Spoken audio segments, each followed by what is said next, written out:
Okay, so just waiting for people to come in the next few minutes. Just gonna add a border right over here. Okay, so if you want to follow along, I have the links to the reference images ready on Dropbox. So there's a link in the description area of this video. So welcome to this live session, everyone. I hope you can hear me. You can just start typing in the chat box of where you're from. So let's start just checking over here. Welcome to the live video, everyone. This is my very first time doing a live demo here on YouTube after a long time. About 2 years ago, since the start of the pandemic, I tried 2 or 3 live sessions using the YouTube live, using the YouTube platform itself, but the audio quality was okay, but the video quality wasn't clear. So I've been kind of playing around with different live streaming apps, most of the time using Zoom, but then I found out that Zoom is not, perfectly clear all the time. So yeah, over the past few days, I've been trying this new platform called Restream, and it allows 1080 high definition live streaming. Hello, everyone. Hi, Harriet, Jennifer, and Julia, and Renee. Yeah. Yeah, good to see everyone. Okay. So right now, I just moved from Vancouver to Quebec about a month ago. So yeah, if you have seen my vlog video from yesterday, it shows my journey moving from Vancouver to Montreal. Oh, nice. Good to see someone from Asia, from South Korea. Welcome to this live session. And I'm just gonna make this full screen now. So as most of you know me, my name's Becky, and I live in Canada. Right now, I'm in Montreal, Quebec. I'm gonna start working with kids for 7 weeks in a summer camp next week. So I'm gonna be pretty busy. So I wanna do something before I start working very intensely with kids for 7 weeks in a summer camp. And yeah, it's gonna be fun, but it's gonna be very intensive. I'll still be uploading at least 1 video on YouTube every week in the next 7 weeks. And then I'm gonna update my channel more frequently after the after the middle of August, when the summer camp is over. I'll have more free time, and yeah, and more time to sketch around the city too.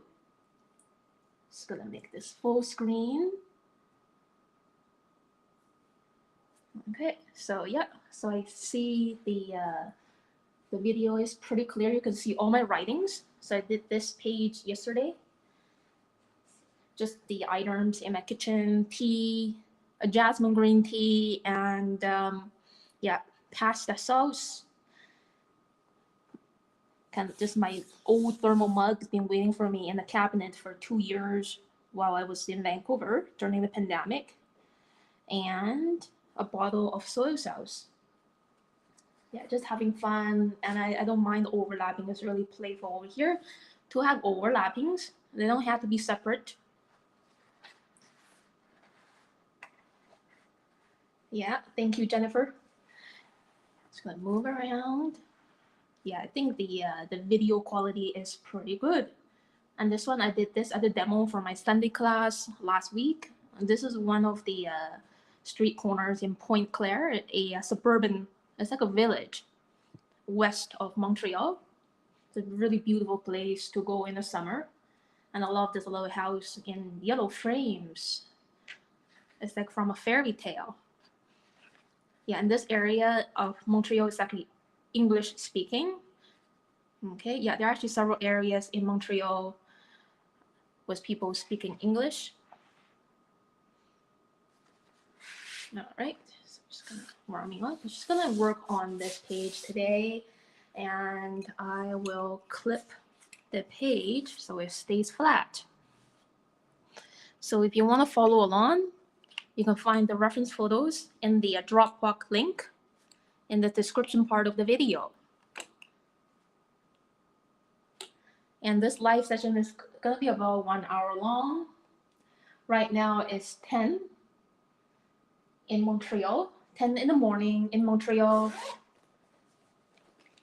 And as you're from all over the world, see people from India, Toronto, yeah, we're very close, Reina. And there's someone from South Korea, welcome. Arizona, England. Great. Yeah, thank you for joining this live session, everyone. Yeah, now I'm ready to sketch because I don't want to keep babbling for too long, okay? And so my sketching materials, as you've been watching some of my YouTube videos, I use very simple drawing and painting materials. So 1 or 2 fine liner pens. It doesn't matter what brand you have. You don't need to use the brand I'm using right now.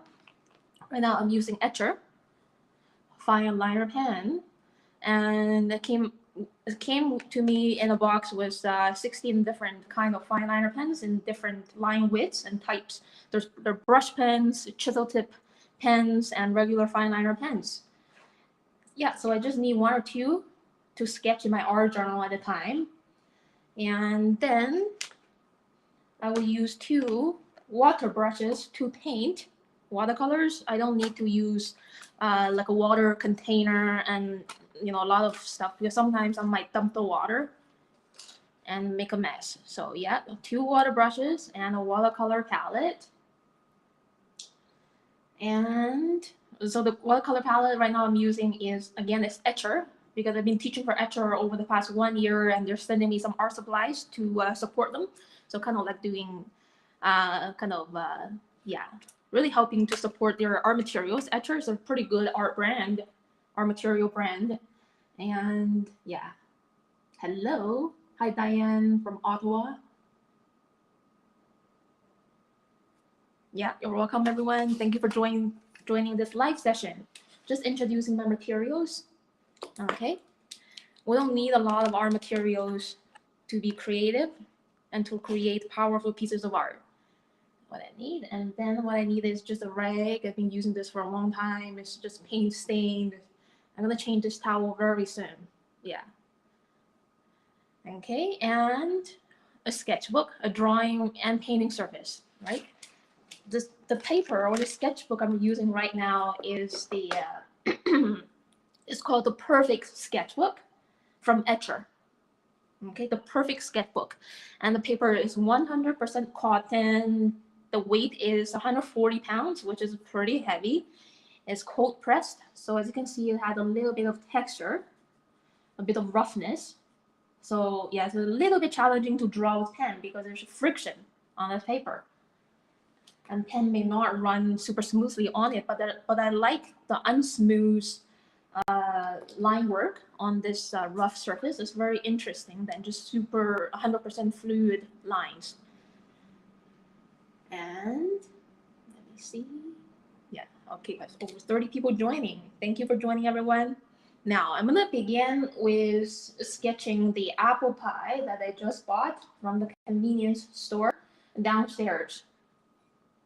So if you want to follow along, you can find the reference photo in the description part of this video. It's gonna lead you to Dropbox with 2 reference images. One of the images is the apple pie. I'm gonna show you how to sketch a pastry item. Okay, yeah. Let me see. Hello, everyone. Thank you for joining. Yeah, I'm gonna put my watercolors away for now. I'm gonna focus on things. Make sure there are not too many shadows. Put the apple pie in front of me. So here's my blank page. So a lot of people, they worry about where to start on a blank page. So for me, I just relax and draw pretty randomly, almost anywhere. But for food items, I like to draw food or other static items. I like to draw them around the bottom of the page and just leave the top for the views outside my windows or like any other scenery from the everyday. So I like to keep those static items on the bottom of my page. So if you have any questions during this live session, you can just type your question and comment in the chat box on YouTube. Okay. Yeah, I think the video and audio quality is pretty good. I hope you like it. It's 1080 high definition. Okay, now I'm gonna get ready to get started drawing this apple pie. So it's actually three-dimensional. First of all, before you draw something, you really need to see this as a three-dimensional object, more than just the outline. Okay, yeah. It's kind of like a round prism. Okay, it's like a round prism. I'm gonna show you how it works. I'm gonna start with the left side of the pie, which is pretty straight, but not a very super perfect line. It's not a straight line. Yeah, I'm gonna draw pretty big. The left side.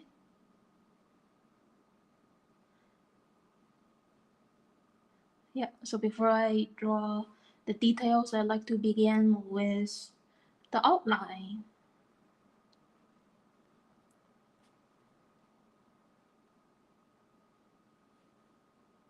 Like connecting that. Okay, just slow down. So in my YouTube videos, you might find me drawing pretty fast. But in reality, I don't draw that fast. There's no need to rush it. And we have these nice borders around this apple pie. Same for the bottom. Here is pretty round and big. So this is the outline. It doesn't look three-dimensional yet. You need to realize that this is three-dimensional, and which a defining line that shows the three dimension is this line above. I'm going to use pretty gentle pressure. Okay, so now I'm using a small, it says S on here, etcher fine liner pen, a small felt tip fine liner pen. So the brush tip is a little bit soft, but I think it's a little harder compared to a brush pen.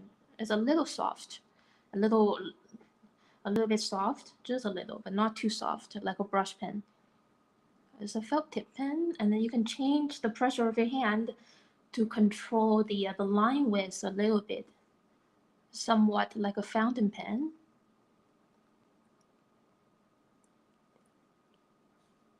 Yeah, so this line I'm drawing right now is pretty important in giving this apple pie a three-dimension, dividing this apple pie into two sides.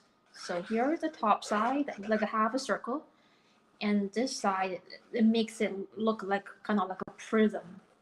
Okay? Yeah. This is the look of the apple pie here in North America, I guess. Pies can come in different shapes. Some are in rectangular shapes, or some are in full circles. This is like a half circle one.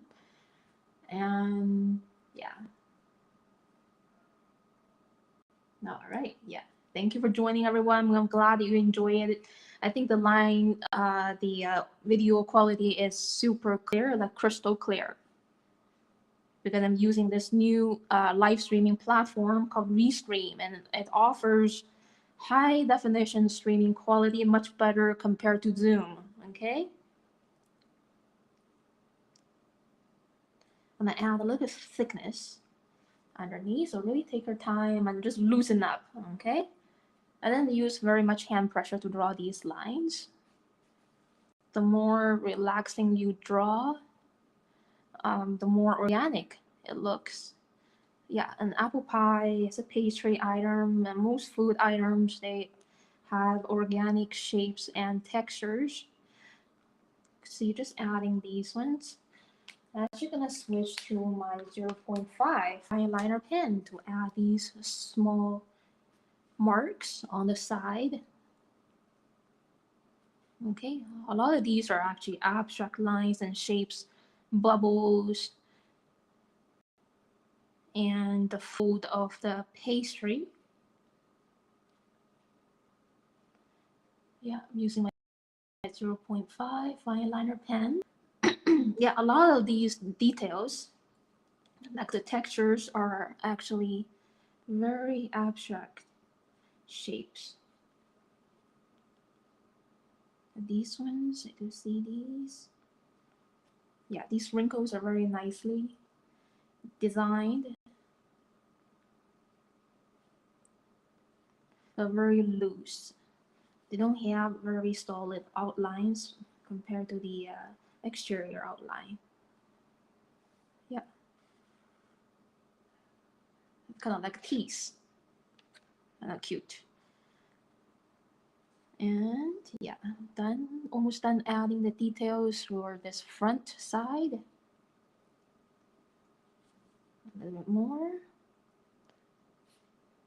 Yeah, so that's good. Now I'm going to deal with all of these cuts on the top of this apple pie. Thin little slots.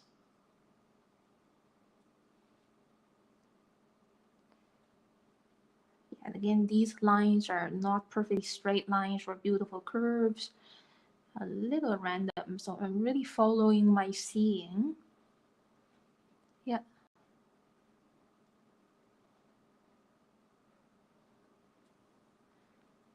These cuts to show the filling inside.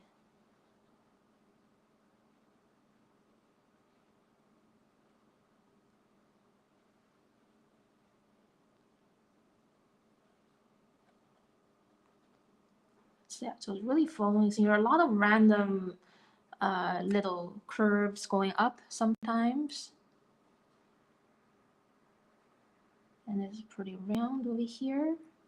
It actually goes down here and nice and round.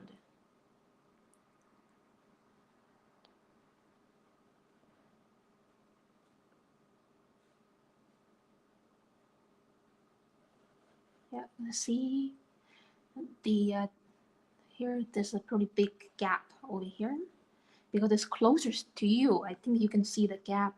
You can see these gaps larger compared to these ones in the back. Those ones in the back, because they're further away from you, they're kind of hidden and narrowed down. You can't really see the fillings, but you could see the fillings around the middle.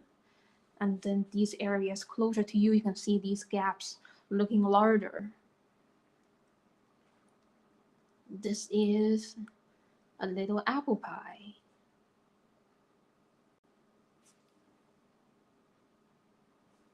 Yeah, just relaxing.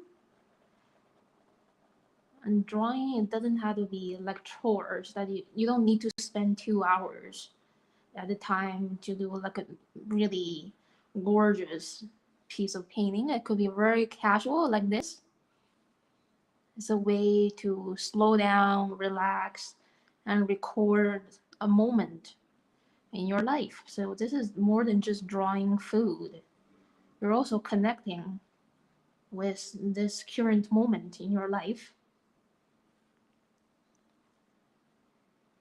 Okay, just keep adding these cuts on the surface of the apple pie.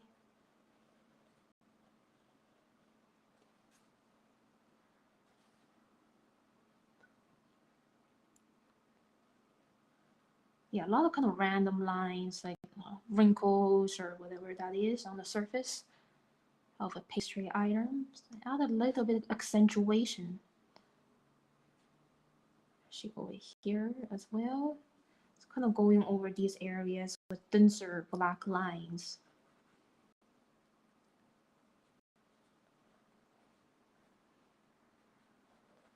Right over here. So we have a variety of line weight.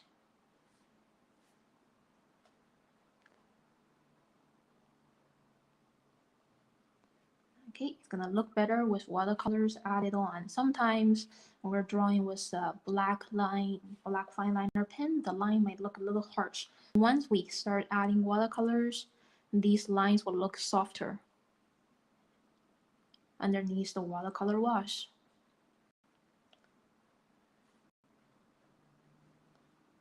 Add a little bit, tiny little details here and there. The rim of the apple pie, yeah, it's very interesting. these little things. And all right, so now I'm ready to add watercolors. It's about 10 minutes, not line drawing. So yeah, so this line over here is very important to define the 3 dimension of the apple pie, and I'm going to use colors to show it even better. This apple pie apparently has 2 sides. This is the top side, and this one has a side one. It's a kind of round prism. I'll start with my pretty watery Holbein water brush to add the first layer, nice and loose.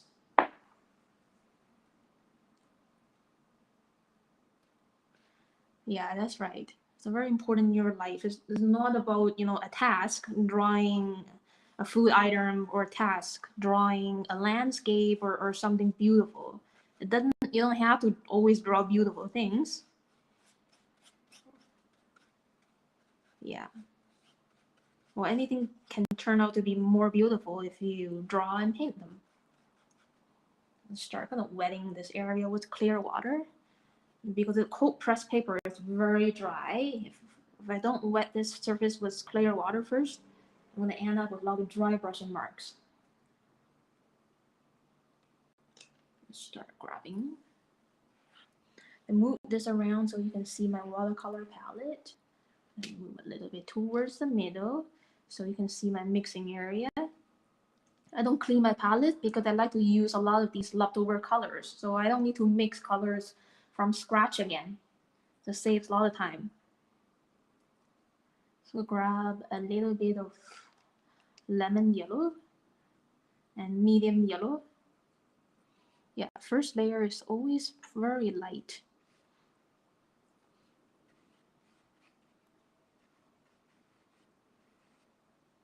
Especially the very middle of the apple pie. I see there's some bright little white highlights. Diluting this yellow a lot.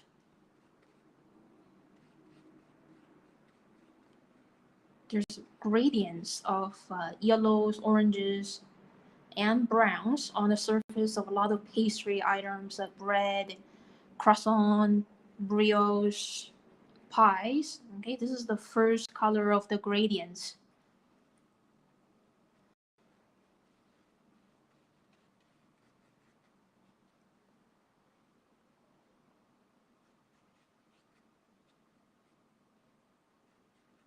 Yeah, first color of the gradients, and I'm gonna lay the color down right over here just for your reference. I'm gonna wait for that to dry a little bit. Okay, so the less water that you put on the painting surface, obviously the less time that you need to wait for it to dry.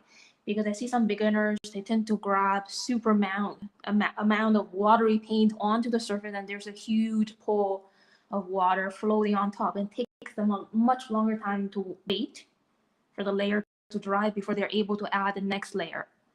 If you add the next layer when the first layer is super watery, especially with the pour water on the paper, it's not gonna work out well. Okay, wet into wet. Usually we don't do it wet into super wet. When it's still damp, when it's turning into a pretty good dampness, then we add the second layer.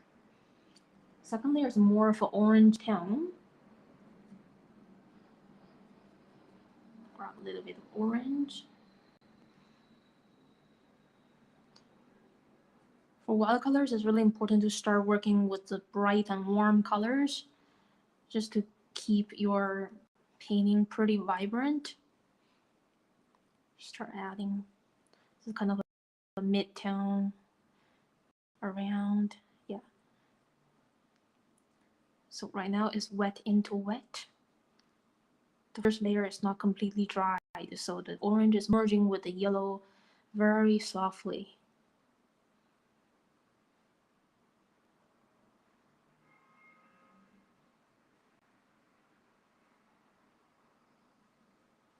Just a little bit. Yeah, it's pretty pale over here in the middle and the back. Just loosely adding this color on. This is the second color that I'm using right now. Okay, now it's looking more attractive than just the line work.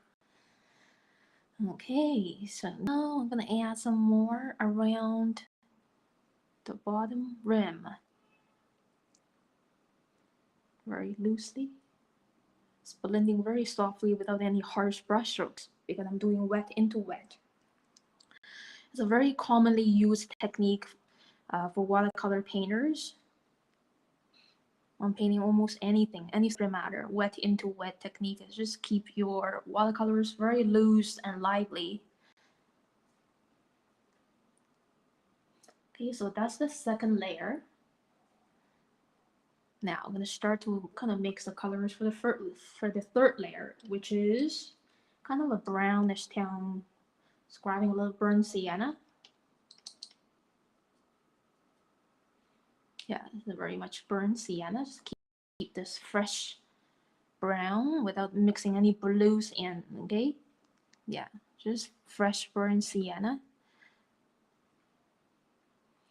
Again, this is wet into wet. As you can see, the brown is merging with the previous two layers very softly. And then being aware of the highlights and not painting in every single space from the previous layers. The edge is very shiny on each stripe. I was using very active brush strokes, kind of like jumping around, punching the color on, and not stirring too much.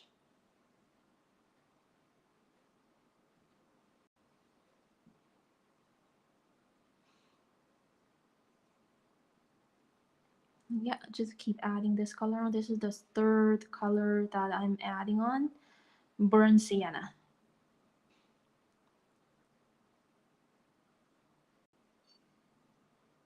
Yeah, the top part of the stripe is very bright, leaving that unpainted.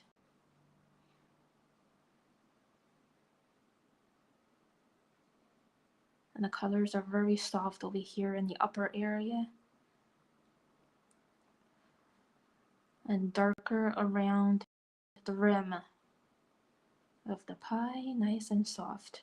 Again, we're using good quality watercolor paper. You're gonna do this technique very easily without a lot of struggles, okay? Some mixed media paper, it doesn't work well for this wet into wet technique. So make sure when if you really want to sketch with watercolors, then try your best to get a watercolor sketchbook and not just a mixed media sketchbook. And don't use a sketchbook that's intended for dry media only, because it's going to be very frustrating. Okay, yeah. You can't really do watercolor techniques on a sketchbook that's intended for pencils only. Add a bit of this burnt sienna around here too. Nice and soft. Yeah, nice and soft. And I'm gonna add a little bit of shade inside the slit over there. Okay, a little bit later. Grabbing this leftover bluish gray. So here's a little dark. Just adding that. Same for here.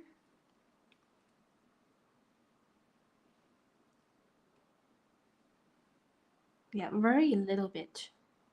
Okay, so when we're painting, we don't have to use large brush strokes all the time.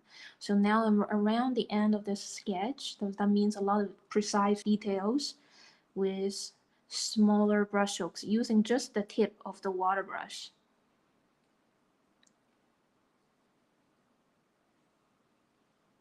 A little bit darker brown coming in.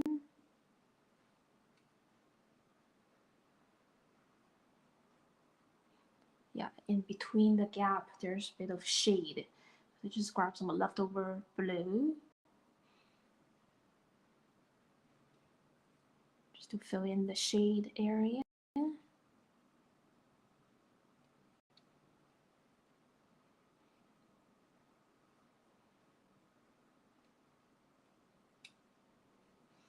Okay, and that's very much it. And I'm gonna add the last layer of intensity to give this apple pie even more contrast. This is already looking pretty attractive, but it could have a bit more contrast. So burnt sienna, and a bit of leftover blue, and containing less water. So yeah.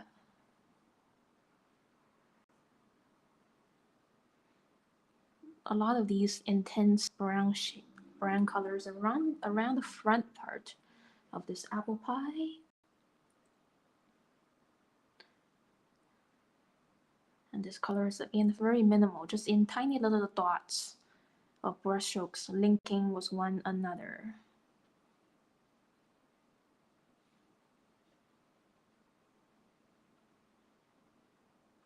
Yeah, most of this dark brown tone is around the front part of this apple pie, not too much. And also on the back corner here.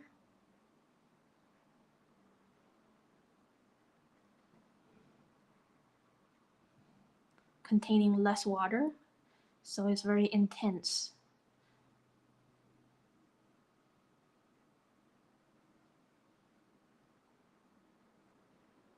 Yep, it goes nice and round down. Okay, this is almost it. Add a little bit more. The surface of the pastry, there's different color gradients from yellow, orange to browns because of the temperature. Because this is not a very even surface, and when the oven is giving these pastry items heat, okay, different areas is going to react to the heat in different ways, in different colors.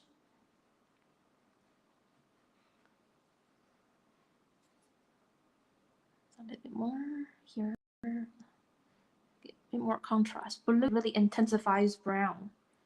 So, but just a little bit, not too much blue. Okay, that's pretty much it. Now, the shadow.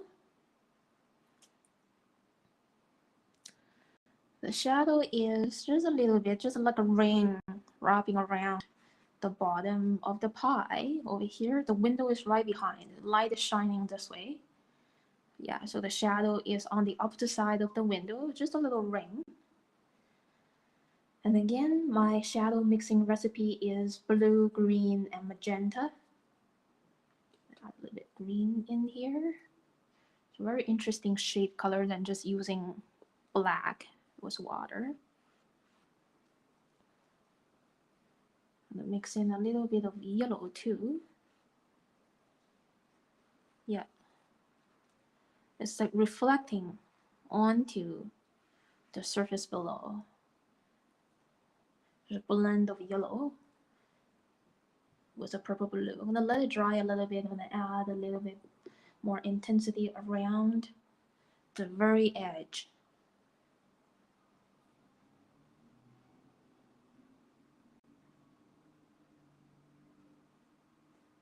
Yeah, oh, that's great. Good to see you, Sarah. I'm almost ready to inform the Saturday class tomorrow because I need to move tomorrow, the Saturday class, into next week. Tomorrow, I have a really important training. Okay, I'm going to send an email to the Saturday class tomorrow. I'm not able to teach tomorrow because of is that I need to do a very important training with the summer camp. The training was scheduled to be done on Wednesday, but then most people is not available to do the training on Wednesday. Some of them are working, they have other jobs, so they moved the training to tomorrow, Saturday. So then, yeah, I can't miss it. I'm gonna move my Saturday class to next Saturday. Okay, yeah. Sorry about that inconvenience. So that's why I'm doing this live session, just so you don't miss me too much. Yeah, just one. Yeah, the shadow is the most intense around the very edge.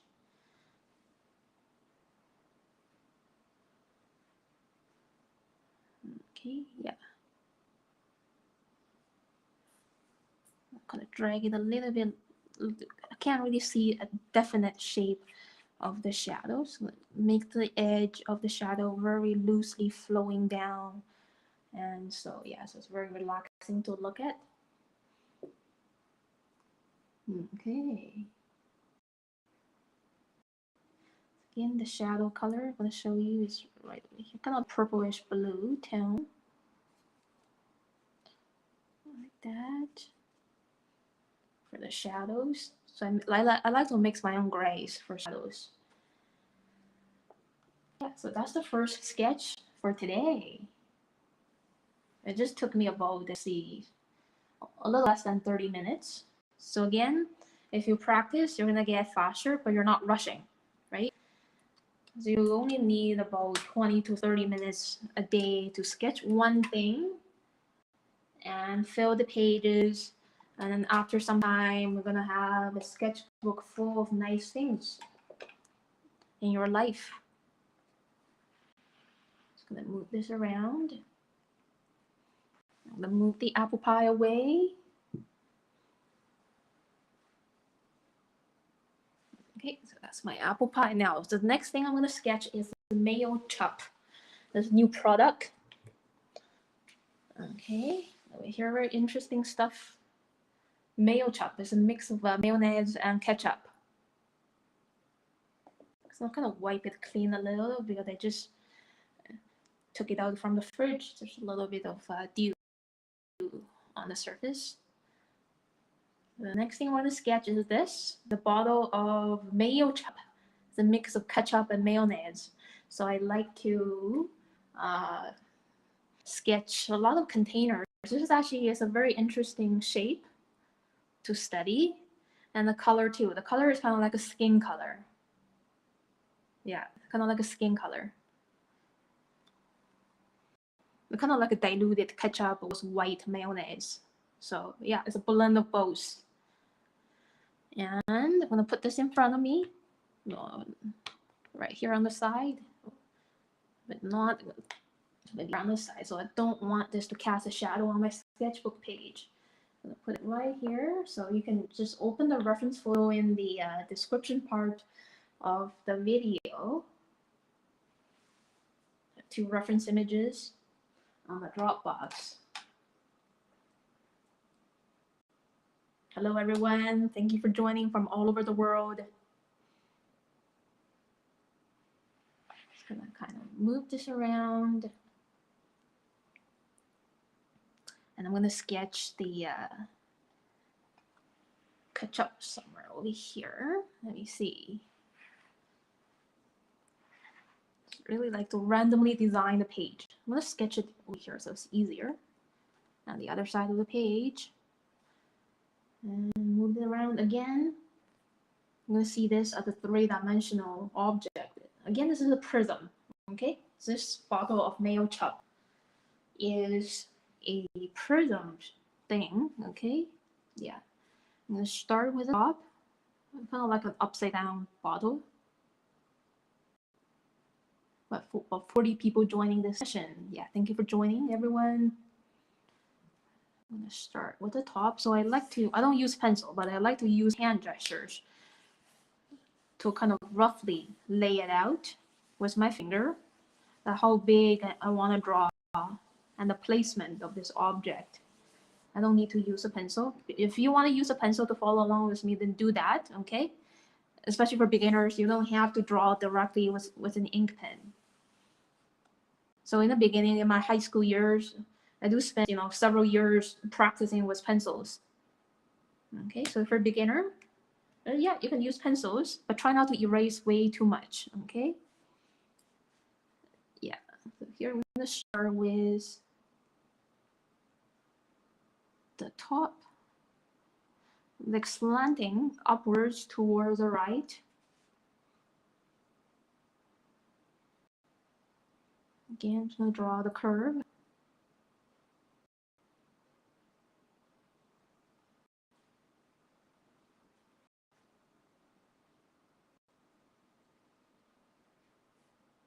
Yeah. The top part is kind of like a very thin rectangle. The top of the prism.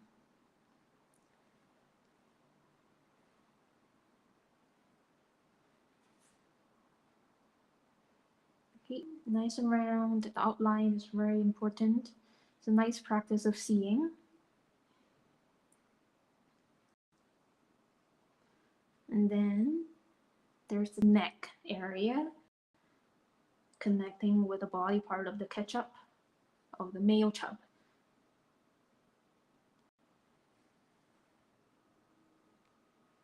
The inner part of the lid, and we have the body part of the lid. Yeah, shrinking towards the side, just so it looks pretty three-dimensional. Add a little bit of texture for the cap. I'm actually gonna switch to my 0.5 fine liner pen to add these short little vertical lines, very commonly seen on modern containers like cups, bottles, and stuff. Okay, and this is the very bottom of the lid. This is the opening area, nice and round. Now I'm gonna move on to fix the three-dimensional details. It's very important. Okay, the top part, again, as I mentioned before, is a thin, round rectangle, but we can't really see a very clear outline. It's kind of like this. Okay, I'm using very gentle and broken lines to show the form. It doesn't have a solid outline.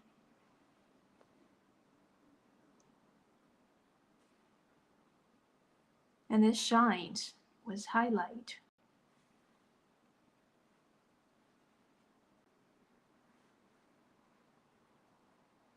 It's like a belly button over here on the top.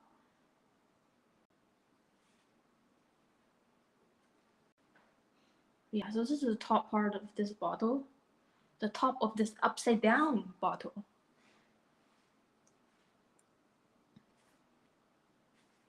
Okay, so yeah, this is one side of the prism, and the other side is here. Again, is very vague, shown just by the shine of the plastic.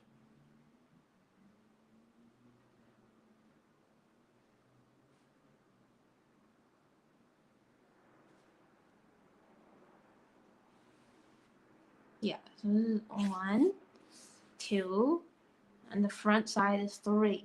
So usually for prism object, we can see 3 sides.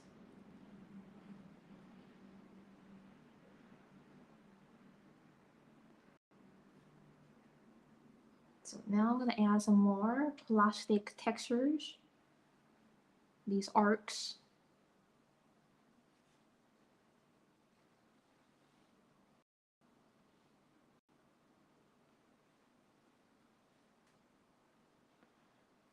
Yeah, so I try to do one live session here on YouTube about once a month.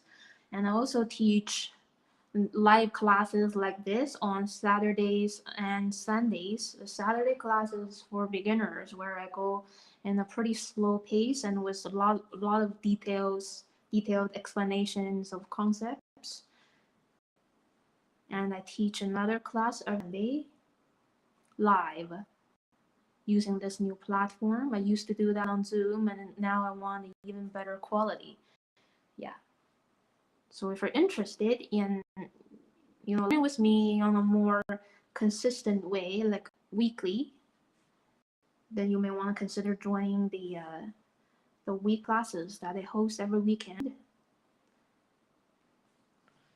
And for this YouTube live session, I try to do it once a month. Okay, just finding a day when I have time, and then just do it. Now just drawing the label. Okay, the pretty interesting little shape, like a shirt folded, and then it contains rim, several rims of different colors.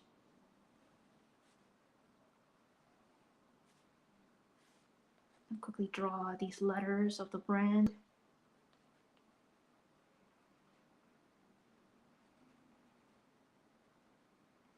Yeah, so this brand's been here since 1869, so it's been around in this world for about 150 years.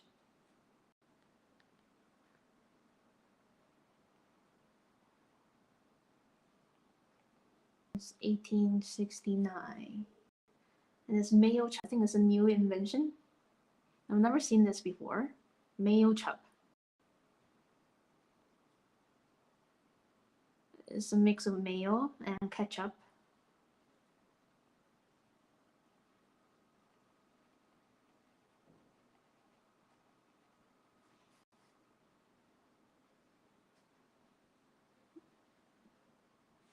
It's a limited edition.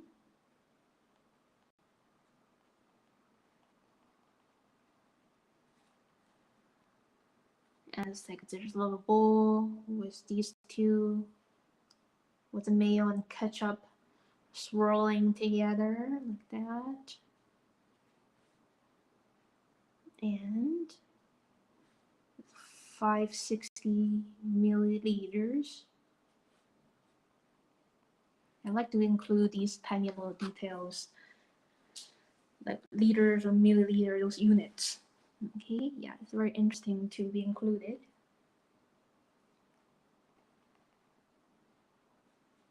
Here, I add more rims on the surface of this bottle. And there's those ridges. Very loose line, so I'm not pressing very hard, just dragging my pen on the paper without much pressure.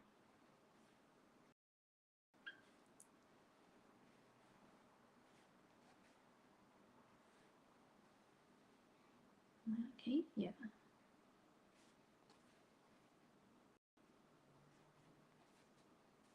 That's pretty much it. And there's actually a little relief over here that says 57 varieties, I think. Like that on the package. And that's it for line work. Again, the main body part of this Mayo chop is a prism, an irregular prism. It has 3 sides. 1, 2, and 3. And the cap of this bottle is a very short little cylinder. Okay, so when drawing, it's very important to see things as 3-dimensional objects, as basic geometric shapes. Usually it's like a combination of 2 or 3, sometimes more. Yeah, okay. Now we have 50 people joining. Thank you for joining my live session, everyone. Now I'm ready to paint watercolors again.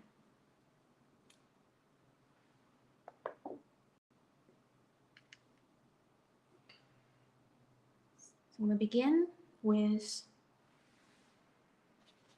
my Hobing water brush. It has a large round tip. Just going to wet the overall space with clear water first, so the paint can spread out very smoothly. Okay, yeah, let's wet it first with clear water. And I'm gonna grab, this is a skin color. Okay, so this, the mix of mayonnaise and ketchup, it turns out to be kind of a skin color, kind of orangey, yellow brown something. Is, yeah, skin color. Let's mix that over here. Grab a little bit of, oops, I'm gonna move this around so you can see my palette.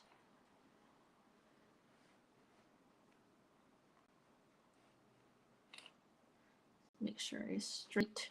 Oops. Okay, so here, I'm gonna grab a little bit of orange, a little bit of red magenta, and a little bit of yellow. Kind of like this skin color. I'm gonna dilute it even more. I'm gonna put this color right over here. Okay. Yeah, and the first layer, I wanted to keep it really light and being aware of those bright highlight spots around this plastic bottle. There's several areas, including the front.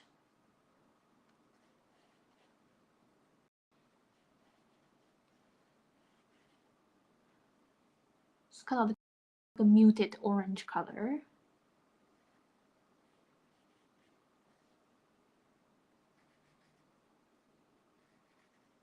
So I mix this color with orange, red, and a little bit of medium yellow and dilute it a lot with water. So we get this soft skin color. It's very much like a skin color. And be aware of those bright stripes of highlight and just leave those areas unpainted.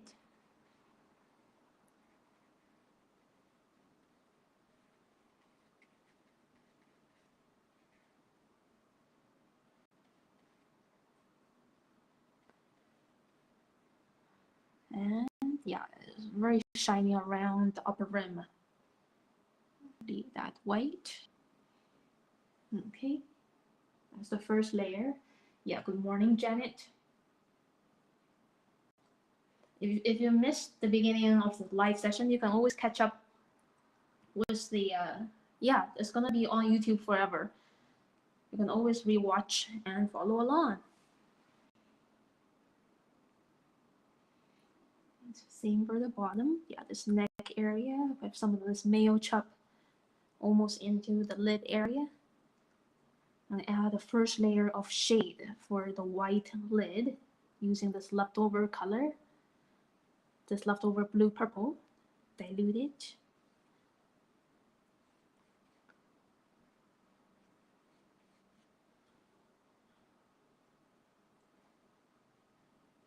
Yeah, this label is mostly white, but it's not a white highlight. It's actually a very light gray.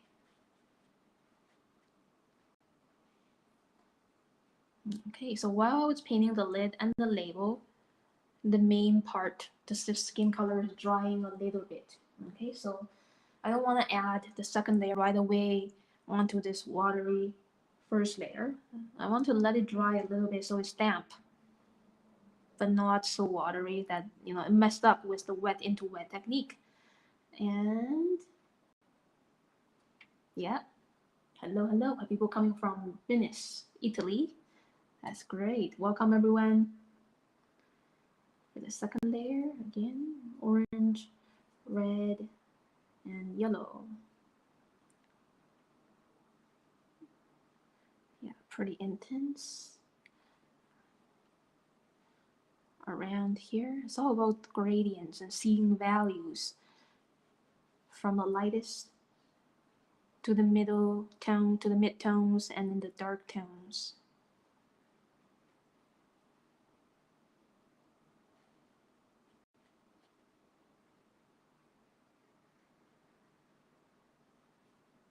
Yeah, so this one is very much the same as the first layer, but containing less water and more paint pigment.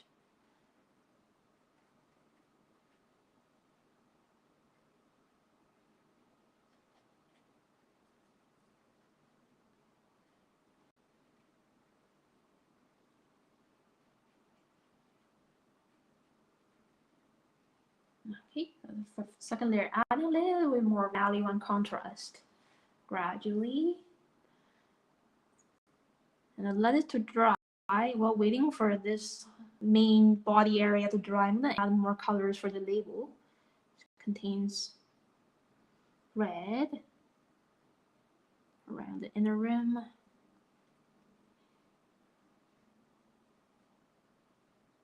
Very thin line using the tip of the brush.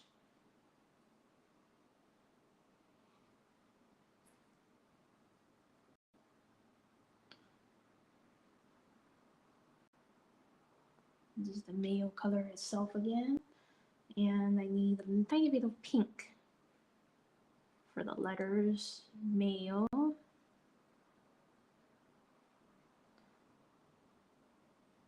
Chap. Yeah, so it's my first time buying this product. I've never tried this Mayo chop yet. Yeah, I had a little bit with my homemade burger. And it tastes pretty good. Yeah. Very creamy. It's kind of like a creamy ketchup.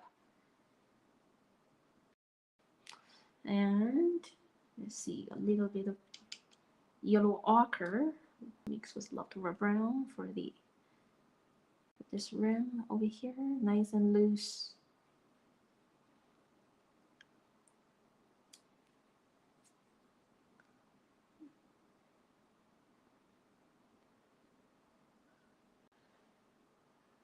Okay, and now think the main body part is dried up a little bit. Now I'm gonna add some more intense shades for the body part of this Mayo chapter. Okay, yeah, so this part we need to be brave. We need to start adding some complementary colors.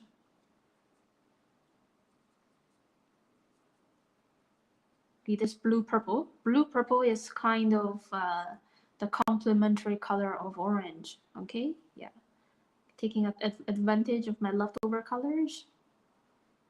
Yeah, mixing a little bit, we get this kind of interesting, kind of brownish color. Yeah, it's theoretically correct.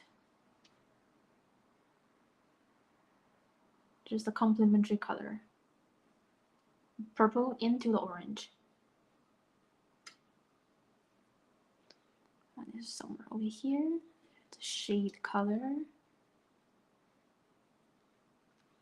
Yeah, a lot of shade is around the front, facing me. The light comes from the back. Okay, so the front side is in shade.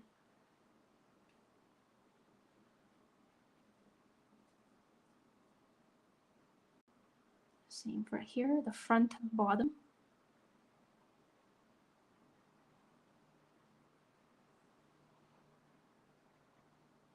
Yeah, there's like a transition of the front side of this thin, curvy left side. Yeah, there's transition over here, and the shade tone, it really helps.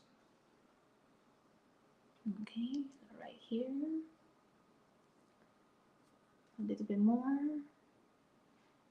Yeah, this area is in shade as well. Just leftover purple mixed into the orange, nice and soft.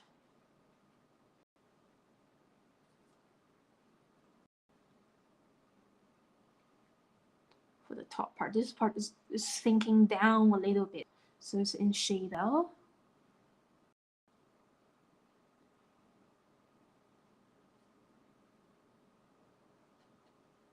Yeah, a little bit.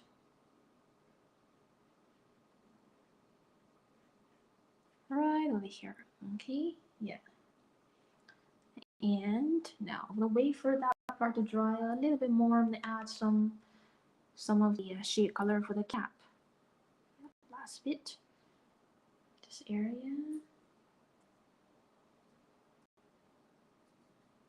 Again, this leftover blue. Yeah, a lot of shade is inside the lid.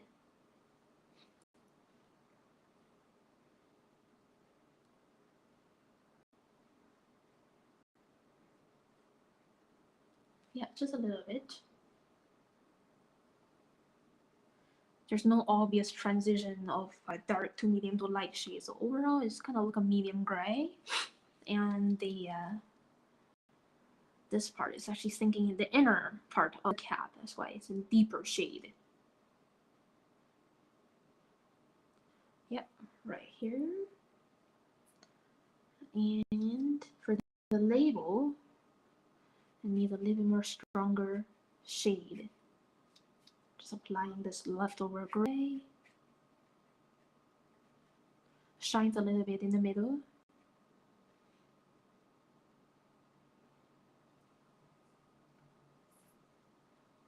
Yeah, about 40 people now watching. Thank you so much for joining, everyone.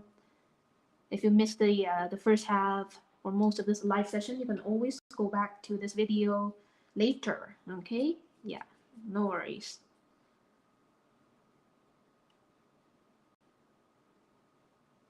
Add some more intense shade. So yeah, some more purple mixed into the orange. A little bit blue coming in as well. Blue purple mixed into the orange. Again, this is very minimal, mostly around the front part, which is away from the light source. The window is on the back of this ketchup bottle. Yeah, so the front part facing me is in shade. The more interesting streaks of shade right here.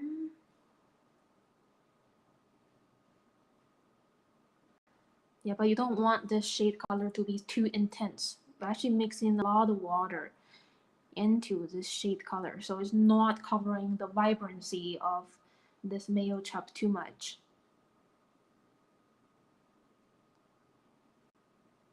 Yeah, this is about the final polish. It takes a lot of patience and a bit more precision.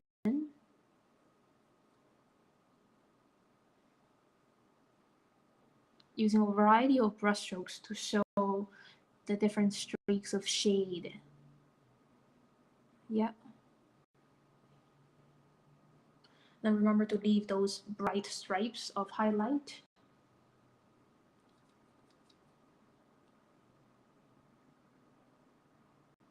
Same for the top part. You can see patches of different colors. It's not just overall the same intensity of shade. Okay, there's, yeah, break it. It's broken down into several chunks of shade colors, having a bit of a bright spot in between each chunk.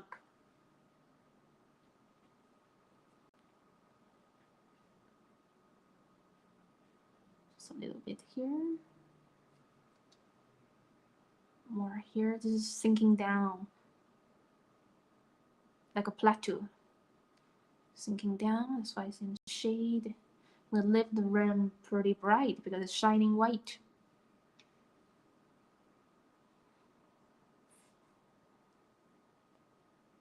And now I think that's pretty much it. It's good to not overwork, to work with just 2 to 3 layers. And this is the last color. Yeah, just 2 to 3 layers. And to keep the vibrancy on those, I'll have make sure this bottle has a bit of contrast as well. And now I'm gonna add the shadow. Yeah, it doesn't have a definite shape. It's going in this direction.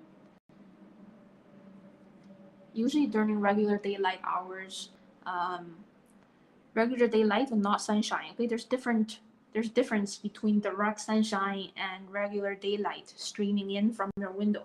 So right now I only have just regular daylight streaming in from the window, and I don't see a very clear shadow. So pretend if I have the sun right outside the window streaming in, then I will see a very long shadow and it has a clear, definite shape.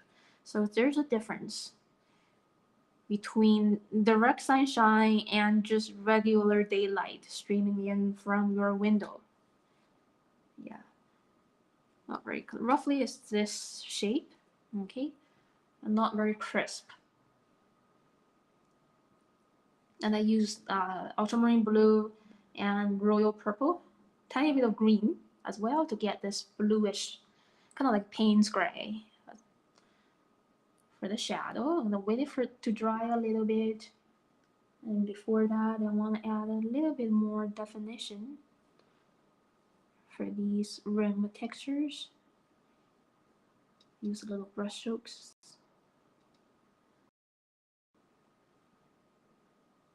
Even more interesting. Okay, yeah, and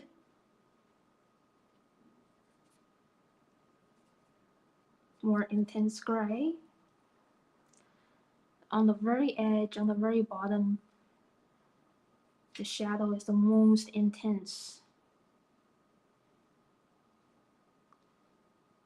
Yeah, just gonna drag it around.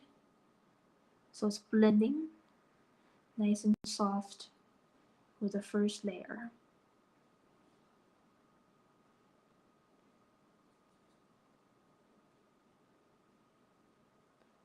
Gonna like really play around.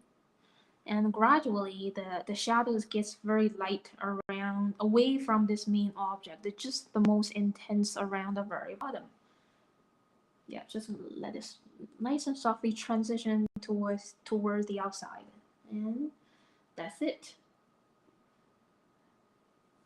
I just passed 1 hour and I finished 2 sketches. Okay, 2 pretty quick demos, about half an hour each.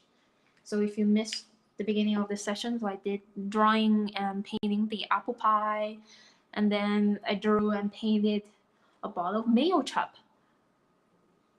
I hope it was a fun session. If you have any questions, you can leave me a question by typing in the chat box, or later you can just put a comment in the comment section, okay? Questions or comments, anytime in the comment section.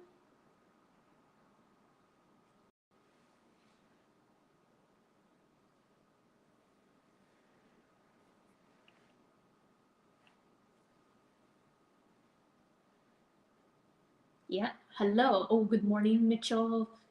Thank you for your comment.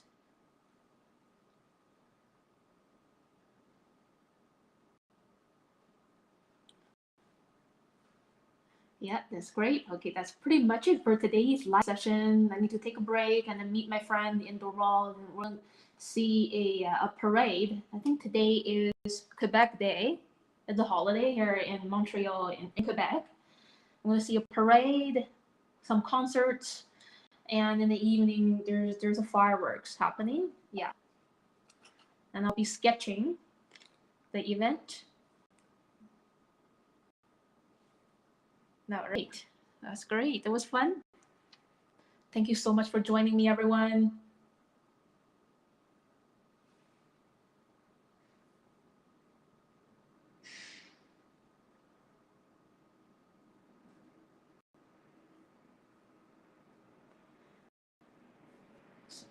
Yeah, have a great day. Enjoy the turn.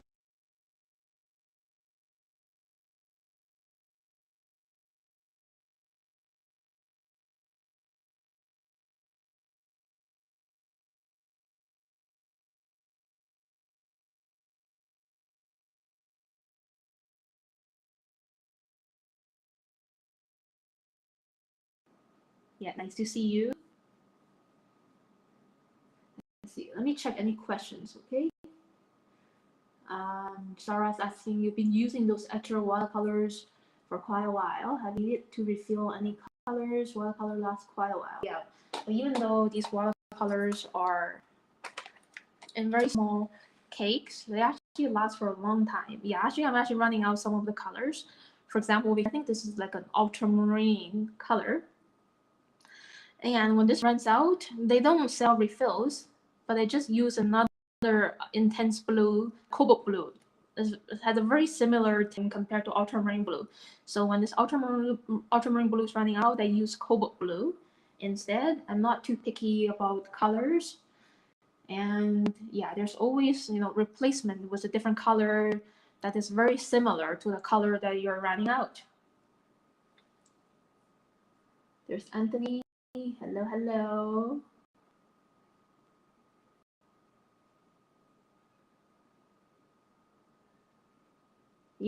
Yeah, you're welcome, everyone.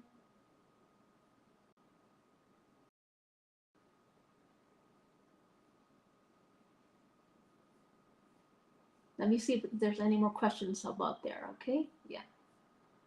Yeah, a lot of highs.